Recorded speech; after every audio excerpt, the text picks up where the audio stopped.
بسم الله الرحمن الرحيم الحمد لله رب العالمين وصلى الله على محمد وآله الطاهرين اللهم صل على چلیں اختیاری مشق تک پہنچے ہیں اور اس بات کی طرف متوجہ کر رہے ہیں کہ اگرچہ ہم نے جو مشق دی ہے یہ مشق اختیاری ہے، لیکن اس اختیاری مشق کا مطلب یہ نہیں ہے کہ آپ متوجہ ہو جائیں اور آپ جو ہے خالی ایسی آیتوں کو پڑھیں اور آگے بڑھ جائیں، نہ، بلکہ جو الفاظ معنی اس سے پہلے دیے گئے ہیں ان سے استفادہ کرتے ہوئے نیچے جو آیتیں دی جا رہی ہیں ان کا ترجمہ کریں، ٹھیک، جو مانوس کلمات جو ان کے نیچے لائن کھینچی ہوئی ان کا معنی کیا گیا ہے یہاں پر دیکھتے ہیں قرآنی آیتیں اور عبارتیں، اس کے سامنے ہیں مانوس اور نئے الفاظ۔ آیتوں میں پہلی آیت الم تعلم ان اللہ لہ ملک السماوات والارض وما لکم من دون اللہ من ولی ولا نصیر۔ لم تعلم تم نے نہیں جانا، تم کو معلوم نہیں ہے نا، علم یعلم سے نام جہد لگ گیا ہے، ٹھیک ہے، تو مضارع کو ماضی منفی کے معنی میں کر دے گا، تم نے نہیں جانا یا تم کو نہیں معلوم، جانتے تو مضارع ہو جائے گا، تم نے نہیں جانا یا تم کو نہیں معلوم ہے۔ چلیں ترجمہ کریں، الم تعلم کیا تمہیں نہیں معلوم، استفہامیہ ہے، الم تعلم کیا تم نہیں جانتے، کیا تمہیں نہیں معلوم، ان اللہ لہ ملک السماوات والارض، بے شک اللہ کے لیے ہے آسمانوں اور زمین کی بادشاہت، ملک یعنی حکومت، بادشاہت، وما لکم اور نہیں ہے تمہارے لیے من دون اللہ اللہ کے علاوہ من ولی کوئی سرپرست ولا نصیر اور کوئی مددگار، ٹھیک۔ دوسری آیت وَمَن يَتَّخِذِ الشَّيْطَانَ وَلِيًّا مِّن دُونِ اللَّهِ فَقَدْ خَسِرَ خُسْرَانًا مُبِينًا۔ یتخذ وہ بنائے، یتخذ وہ بنائے، خسرہ اس نے نقصان اٹھایا، اس نے خسارہ کیا، خسران کیا ہے، گھاٹا، نقصان، زیان، ٹھیک ہے۔ من یتخذ الشیطان جس نے شیطان کو بنایا، من جس نے، یتخذ بنایا، الشیطان شیطان کو، ولیًا حاکم، سرپرست، من دون اللہ اللہ کے علاوہ، اللہ کو چھوڑ کر، جس نے شیطان کو ولی اور سرپرست بنایا خدا کو چھوڑ کر، فقد خسر خسرانا مبینا اس نے کھلا ہوا خسارہ اور نقصان اٹھایا، واضح روشن کھلا ہوا، مبین کے مطلب ہوتے ہیں واضح روشن کھلا ہوا، جس میں کسی طریقے کی کوئی پوشیدگی نہ ہو، کسی طریقے کا ابہام نہ ہو، اس کو کہا جاتا ہے مبین۔ انا فتحنا لک فتحا کھلی قرآن، امام مبین، قرآن مبین،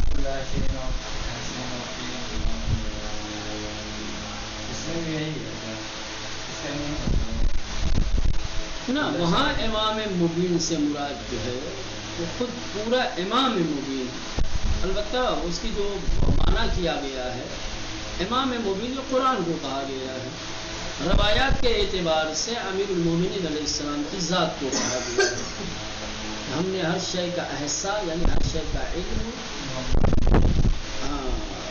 رکھ دیا ہے، دے دیا ہے کس کو؟ امام مبین کو، یعنی امیر المومنین علیہ السلام. یا قرآن ظاہر کے اعتبار سے قرآن ہے، اور باطن کے اعتبار سے، تعبیر کے اعتبار سے کیا ہے؟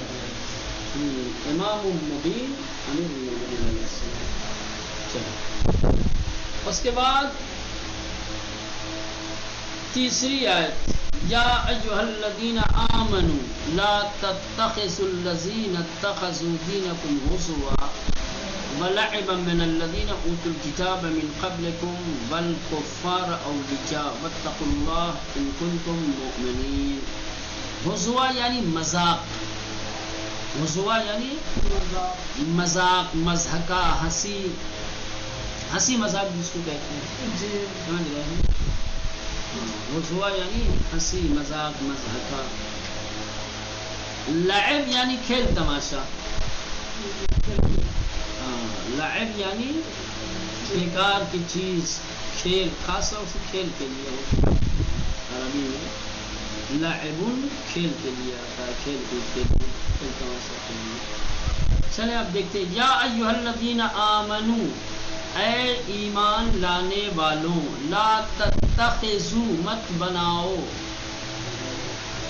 الذین ان لوگوں کو، اتخذوا دینکم ہزوا کہ جن لوگوں نے دین کو ہنسی مذاق بنا لیا، ولعبا اور کھیل تماشا بنایا ہے، من الذین اوتوا الکتاب من قبلکم ان لوگوں میں سے کہ تم سے پہلے جنہیں کتاب دی گئی، بل کفار اور کافروں کو اولیاء اپنا سرپرست اور حاکم.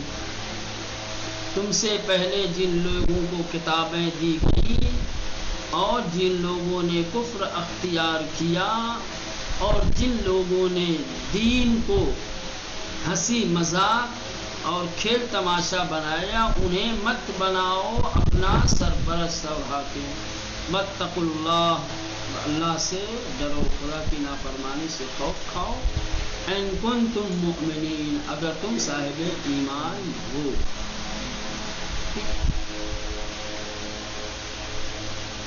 چوتھی آیت، مثل الذین اتخذوا من دون اللہ اولیاء کمثل العنکبوت اتخذت بیتا. ٹھیک، اس میں سب سے پہلے کاف، کاف کے معنی ہے مثل، مانند، جیسے، طرح. کاف تشبیہ جس کو کہا جاتا ہے، کاف تشبیہ کے لیے آتا ہے، کسی چیز کی شباہت کو بیان کرنے کے لیے، مثل بیان کرنے کے لیے. ٹھیک، جیسے کہیں گے زید کل اسد، زید شیر کی طرح ہے، شیر جیسا ہے، شیر کے معنی ہے، ہاں شیر کے معنی ہے. اس کو کہا جاتا ہے کاف تشبیہ، شباہت کے بیان. ایام، یوم کی جمع ہے، ایام یوم کی جمع ہے، دن، روز. عنکبوت مکڑی، عنکبوت مکڑی ہے جو گھروں میں رہتی ہے، جالے لگاتی ہے، عنکبوت.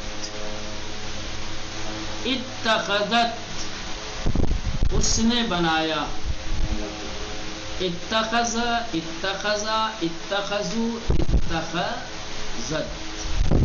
ٹھیک ہے، چوتھا صیغہ ہے، ہاں واحد مؤنث کا، ہاں باب افتعال، افعال نہیں، باب افتعال. اتخذ یتخذ، اتخاذ کیا ہے؟ باب افعال نہیں ہے، باب افتعال ہے.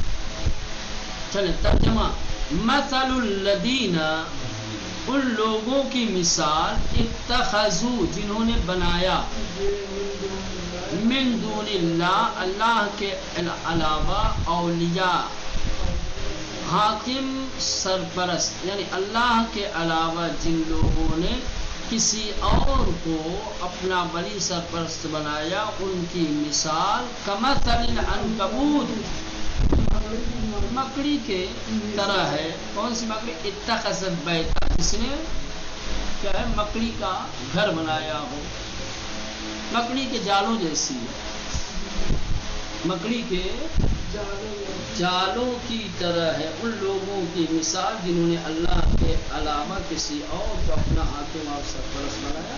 ان کی مثال مکڑی کے جالے جیسی ہے. تو ہوا چلے ٹوٹ جائے، کوئی دوام نہیں ہے، بہت ہی کمزور ہے. تو خدا کو چھوڑ کر کے کسی اور کو ولی بنانا، خدا سے نا امید ہو کر کے کسی اور سے امید لگانا، خدا کے مقابلے میں تو مکڑی کا جالا بھی کم مثال ہے. مکڑی کا جالا بھی کم مثال ہے، لیکن چونکہ مکڑی کا جالا بہت ہی کمزور ہوتا ہے، جو ایک پھونک سے، ہوا کے ایک جھونکے سے اس کو نابود کیا جا سکتا ہے. یہ بات سمجھانے کے لیے ایک مثال دے دی ہے. جو لوگ خدا کے علاوہ کسی اور کو حاکم اور سرپرست بناتے ہیں تو مکڑی کے جالے سے بھی کمزور ہوتے ہیں، لیکن ان کو مکڑی کے جالے سے تشبیہ دی گئی ہے. چلیں آیت نمبر 5. وَإِنَّ أَوْهَنَ الْبُيُوتِ لَبَيْتُ الْعَنْكَبُوتِ لَوْ كَانُوا يَعْلَمُونَ. یہ مثال کیوں دی ہے؟ اللہ کے علاوہ کسی اور کو سرپرست بنانے والوں کی مثال مکڑی کے جالوں سے کیوں دی ہے؟ کیونکہ گھروں میں سب سے کمزور گھر مکڑی کا گھر ہوتا ہے. کچھ پناہ تھوڑی ہے وہ، مکڑی کا جالا کوئی پناہ گاہ تھوڑی. مکڑی جالا جو ہے اپنی پناہ کے لیے تھوڑی بنتی ہے، دوسروں کا شکار کرنے کے لیے. دیکھا ہے کبھی یہ مکڑی جالے کیوں لگاتی ہے؟ مکڑی جالے اس لیے بنتی ہے کہ دوسرے چھوٹے کمزور کیڑے مکوڑے کیا ہے اس جالے میں جا کر پھنس جاتے ہیں، تو یہ مکڑی اسی کو اپنی غذا بناتی ہے. بیٹا اس کے جالا بنانے کا کوئی اور مطلب نہیں ہے. انڈے بچے تو ایسے ہی نہیں کرتی ہے، ٹھیک ہے، لیکن زیادہ تر آپ دیکھیں گے، سمجھ رہے ہیں، دہرادون میں تھا، کبھی کبھی جو ہے اپنے اسکول سے ہٹ کر کے ایک راستہ تھا، تو آگے جا کر کے بڑے اچھے مناظر تھے، کچھ پہاڑ وہاڑ تھے، تو گھومنے کبھی کبھی شام کو جاتے تھے تو راستوں کے دونوں طرف بڑی بڑی جھاڑیاں، سمجھ رہے ہیں، تو ادھر بڑی بڑی والی مکڑی دکھتی تھی، بڑے بڑے جالے تلے ہوتی تھی، سمجھ رہے ہیں.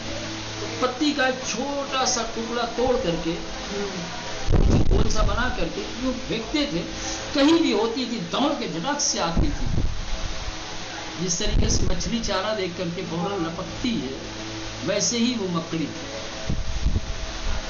یا کبھی کوئی ایک چھوٹا سا کیڑا مار کر کے پھینکتے تھے، تو کبھی کبھی تو ایسا ہوتا تھا کہ نہیں دکھتی تھی، مکڑی ہے کہاں، جالا خالی دکھ رہا ہے، تو 2-3 چھوٹے چھوٹے پتھر یا ایسی لکڑی کے ٹکڑے اکڑے پھینکتے تھے تو نکل کے آتے تھے. یہ بڑی بڑی مکڑی اتنی موٹی موٹی، دیکھ کے آدمی ڈر گیا. یہ اس سے بھی تنے ہوتی ہے، سمجھ رہے ہیں، کہ دوسرے کیڑے مکوڑے آتے ہیں اس میں پھنستے ہیں. یہ دونوں ہیں، گھر بھی ہے اس کا اور پھنسانے کا اس کی جال ہے. وہ جال کی طرح رہتا ہی ہے.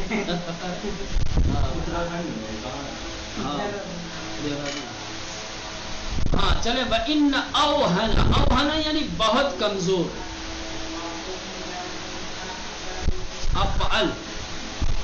افضل ہے نا، اس میں تفضیل یعنی بہت زیادہ کمزور، بہت ہلکا، بہت نازک. بیوت بیت کی جمع ہے گھر. کانو یعلمون وہ سب جانتے تھے.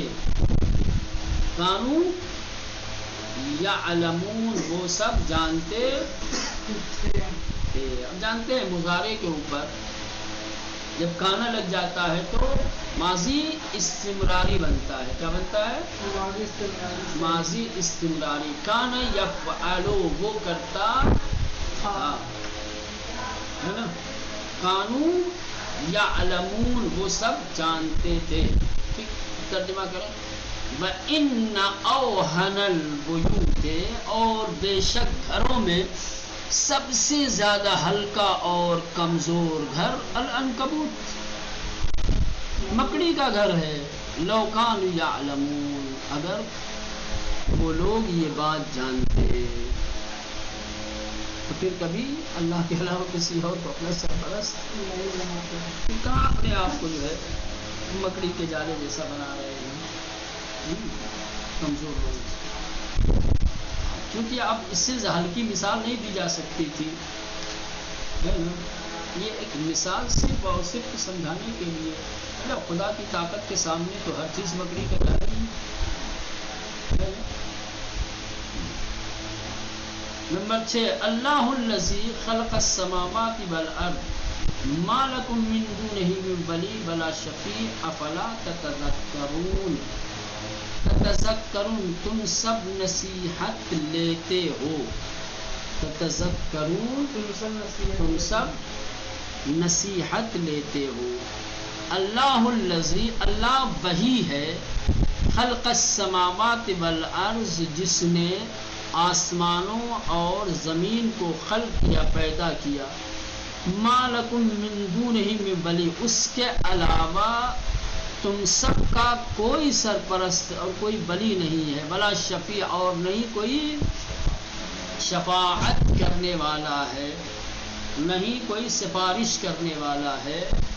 افلا تتذکرون، کیا تم سب نصیحت نہیں لیتے؟ ٹھیک، اس کے بعد 7ویں آیت، لو شاء اللہ لجعلہم امۃ واحدہ ولکن یدخل من یشاء فی رحمتہ والظالمون ما لهم من ولی ولا نصیر۔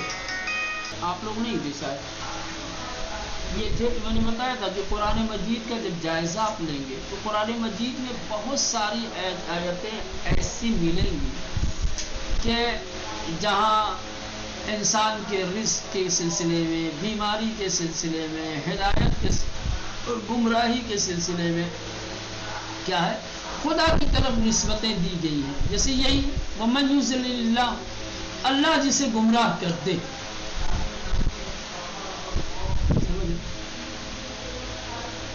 ان اللہ یرزق من یشاء وتعز من تشاء وتذل من یشاء من تشاء، اللہ جسے چاہتا ہے۔ اب سوال یہ پیدا ہوتا ہے کہ اگر اس آیت کے ظاہر کو دیکھا جائے، ٹھیک ہے، تو آپ کو مسلک جبر نہیں سمجھ میں آتا، یعنی بندے کی گمراہی خدا کی جانب سے ہے۔ جو لوگ گمراہ ہو گئے اسے کس نے گمراہ کیا؟ من یضلل اللہ، جسے اللہ گمراہ کر دے، جسے راہ ہدایت سے بھٹکا دے، پھر اس کا کوئی مددگار اور سرپرست نہیں ہے۔